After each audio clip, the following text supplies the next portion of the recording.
बिहार शिक्षक बहाली 2021 की बड़ी खबरों से मैं नीरज आपको रूबरू कराऊंगा।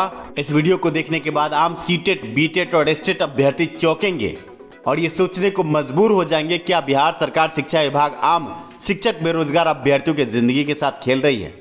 शिक्षा सुधार रोजगार के अधिवक्ता द्वारा क्यों भेजा गया शिक्षा विभाग को लीगल नोटिस। शिक्षक बहाली के नोटिफिकेशन में दोहरे मापदंड और इन मापदंडों को देखने के बाद आप समझेंगे कि सरकार शिक्षा विभाग अभ्यर्थियों की जिंदगी के साथ खेलती है। आप आम अभ्यर्थियों को बता दें कि शिक्षा सुधार रोजगार के अधिवक्ता द्वारा state in merit PIL case में शिक्षा विभाग को पहले रिप्रेजेंटेशन भेजा गया था, जिसकी खबर हमने आपको दिखाई और अब लीगल नोटिस भी शिक्षा विभाग को भेजा गया है। आर्टिकल 309 चर्चित अधिवक्ता सुरेंद्र कुमार सिंह द्वारा आर्टिकल 309 की चर्चा आपने कई बार शिक्षा सुधार रोजगार के चैनल पर सुनी होगी। स्टेट नोटिफिकेशन खिलवाड़ के संबंध में कई बार वार्ता के क्रम में उन्होंने आर्टिकल 309 के उल्लंघन की बात की। ऐसे में आज प्रधान शिक्षक बहाली के एक नोटिफिकेशन से आपको रूबरू कराते हैं। पहले ही पंक्ति पढ़कर आप चौंक जाएंगे। आर्टिकल 309 का हवाला दिया गया है। एक तरफ स्टेट नोटिफिकेशन के साथ खिलवाड़ कर आर्टिकल 309 का उल्लंघन करती है सरकार शिक्षा विभाग, दूसरी तरफ प्रधान शिक्षक बहाली के नोटिफिकेशन में आर्टिकल 309 का हवाला देती है। ऐसे में लीगल नोटिस शिक्षा विभाग को भेजा गया है। अधिवक्ता SK सिंह के दस्तखत आप देख सकते हैं। 18/10/2021 को ये बड़ा लीगल नोटिस भेजा गया। ऐसे में चर्चित अधिवक्ता सुरेंद्र कुमार सिंह ने कई बार आर्टिकल 309 के उल्लंघन की बात की।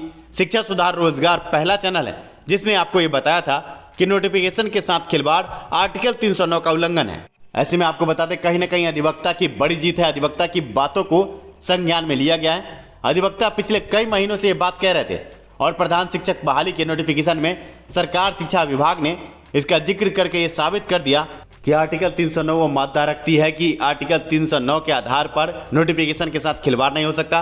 स्टेट नोटिफिकेशन के साथ खिलवाड़ हुआ है, ये आप आम अभ्यर्थी जानते हैं। ऐसे में अधिवक्ता PIL का केस आगे बढ़ा रहे हैं और जल्द ही पटना हाईकोर्ट में इसकी सुनवाई हो, इसके लिए आगे हम कार्य कर रहे हैं। पर बड़ी बात यह है कि विलंब हो रहा है। आप अभ्यर्थी बार बार पूछते हैं कि PIL में विलंब क्यों।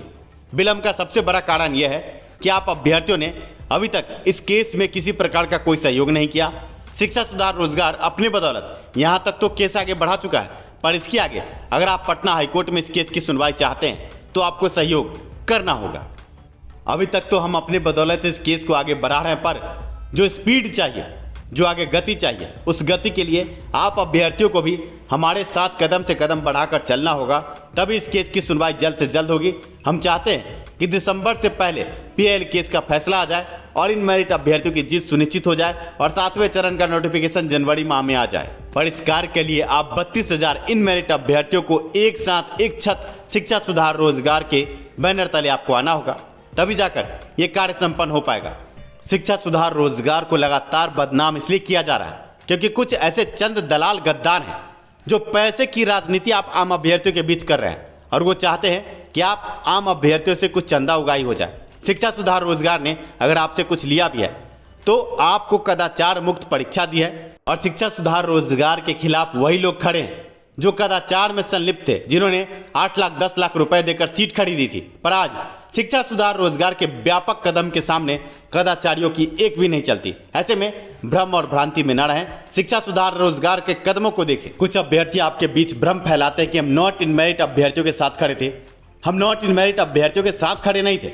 हमने एक व्यापक कदम बढ़ाया कि सीट बढ़ाया जाए और कुछ नॉट इन मेरिट अभ्यर्थी मेरिट में आ जाए और जल्द से जल्द बहाली प्रक्रिया पूरी हो, पर बिना नोटिफिकेशन के साथ खिलवाड़ के। हम शुरू से ये कह रहे हैं कि नोटिफिकेशन के साथ खिलवाड़ नहीं होना चाहिए। ऐसे में आप अभ्यर्थी भ्रम और भ्रांति से बचें, आगे शिक्षा सुधार रोजगार के साथ खड़े हो। स्टेट इन मेरिट अभ्यर्थियों की जीत पक्की और सुनिश्चित है। आपके स्क्रीन पर प्रधान शिक्षक बहाली का नोटिफिकेशन है। इसको देखकर आप चौंक तो जरूर गए होंगे। अब अंदरूनी पहलुओं को भी देख लें। संख्या 7 विविध 45/2017 भारत के संविधान के अनुच्छेद 309 के परंतु के अधीन प्रदत्त शक्तियों का प्रयोग करते हुए बिहार राज्यपाल के द्वारा राजकृत प्राथमिक विद्यालयों में प्रधान शिक्षक के पद पर नियुक्ति एवं उनके सेवा शर्त को विनिश्चित करने हेतु निम्नलिखित नियमावली बनाते हैं और स्टेट नोटिफिकेशन के साथ खिलवाड़ करते जाते हैं। ये सरकार और शिक्षा विभाग की दोहरी मानसिकता दर्शाता हुआ नोटिफिकेशन आपके स्क्रीन पर है। पहले ही पंक्ति में आर्टिकल 309 अनुच्छेद 309 का जिक्र आप देख सकते हैं। सीधे तौर पर सरकार स्टेट इन मेरिट अभ्यर्थियों के साथ खिलवाड़ कर रही है। ऐसे में रिप्रेजेंटेशन और लीगल नोटिस के बाद अगर सरकार शिक्षा विभाग नींद से जगती है और पटना हाई कोर्ट के PIL केस की सुनवाई से पहले अगर अभ्यर्थियों के साथ इंसाफ कर देती है, जिस तरह कदाचार युक्त परीक्षा, शिक्षा सुधार, रोजगार के PIL और रीट केस के बाद रद्द कर दी गई थी, इसी तरह अगर शिक्षा सुधार रोजगार के इस कदम से सरकार शिक्षा विभाग नींद से जगकर इन मेरिट अभ्यर्थियों के साथ इंसाफ कर देती है तो एक बड़ी जीत मानी जाएगी। और इस वीडियो के माध्यम से भी हम यही कहना चाहते हैं कि जब एक तरफ आप प्रधान शिक्षक बहाली के नोटिफिकेशन में 309 आर्टिकल 309 का जिक्र करते हैं, दूसरी तरफ आप एस्टेट नोटिफिकेशन के साथ जो खिलवाड़ कर रहे हैं, कहीं ना कहीं PIL के केस में आपको जवाब देना होगा। सरकार और शिक्षा विभाग चारों खाने चित होगी पटना हाईकोर्ट में। इसके लिए आप अभ्यर्थियों को एकजुट होना होगा। ऐसे में आइए आपको प्रधान शिक्षक बहाली के नोटिफिकेशन के कुछ गूढ़ पहलुओं से आपको रूबरू कराते हैं। प्रधान शिक्षक बहाली नोटिफिकेशन पर भी हमने कई सवाल उठाए हैं। हमारा ये कहना है कि जो भी अभ्यर्थी अनियोजित है, सीटेट, बीटेट, एस्टेट उत्तीर्ण है, उनको भी प्रधान शिक्षक बहाली में आगे मौका मिलना चाहिए। और इसके लिए अधिवक्ता से हमारी बातचीत चल रही है। आगे इस संबंध में भी आपको एक PIL देखने को मिलेगा, क्योंकि नियोजित शिक्षकों द्वारा एक PIL किया गया और परीक्षा में बैठने के संबंध में एक आदेश प्राप्त किया पटना हाईकोर्ट से नियोजित शिक्षकों ने, पर अनियोजितों का क्या? ऐसे में अनियोजित शिक्षकों के लिए भी हम आगे कार्य कर रहे हैं। आप देख सकते हैं प्रधान शिक्षक बहाली के नोटिफिकेशन में अनुच्छेद 21 क का भी जिक्र है और कई तरह के प्रावधानों का जिक्र है।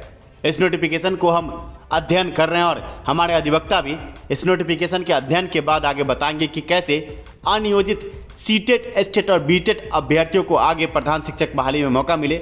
हम चुप नहीं बैठे हैं, शिक्षा सुधार रोजगार कार्य में यकीन रखता है। प्रधान शिक्षक बहाली के इस नोटिफिकेशन की हम पड़ताल कर रहे हैं। इसके विभिन्न पहलुओं को भी हमारे अधिवक्ता द्वारा देखा जा रहा है। कैसे सीटेट, बीटेट और एस्टेट अनियोजित शिक्षकों को आगे मौका मिले, कैसे अभ्यर्थियों के साथ इंसाफ हो, क्योंकि सरकार शिक्षा विभाग एक तो बहाली करती नहीं है और बहाली जब 8 साल 10 साल में एक बार आती भी है तो अभ्यर्थियों के साथ ऐसा व्यवहार किया जाता है, इस तरह के नियम कानून बनाए जाते हैं कि अभ्यर्थी आवेदन कर ही ना पाए। ऐसे में 8 साल 10 साल का एक्सपीरियंस जो मांगा जा रहा है, आप खुद समझे कि 2015 के बाद एस्टेट, बीटेट और सीटेट अभ्यर्थियों में बीएड की अनिवार्यता और विभिन्न तरह के NCT के रूल लागू किए गए। ऐसे में कोई भी 8 साल और 10 साल का एक्सपीरियंस कहां से जानते कि 2012 तक के TET में बीएड तक की अनिवार्यता नहीं थी। ऐसे में इस मुद्दे को हम आगे लेकर बढ़ेंगे, पर पहले बड़ा मुद्दा एस्टेट इन मेरिट अभ्यर्थियों के साथ इंसाफ का है।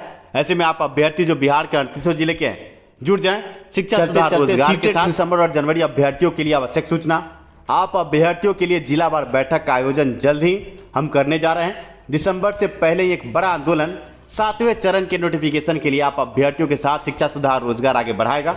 जुड़े रहे, बने रहे शिक्षा सुधार रोजगार के साथ। अगले वीडियो में हम आपको सीटेट, दिसंबर और जनवरी अभ्यर्थियों को विश्लेषित करेंगे बैठक के संबंध में। धन्यवाद वीडियो देखने के लिए।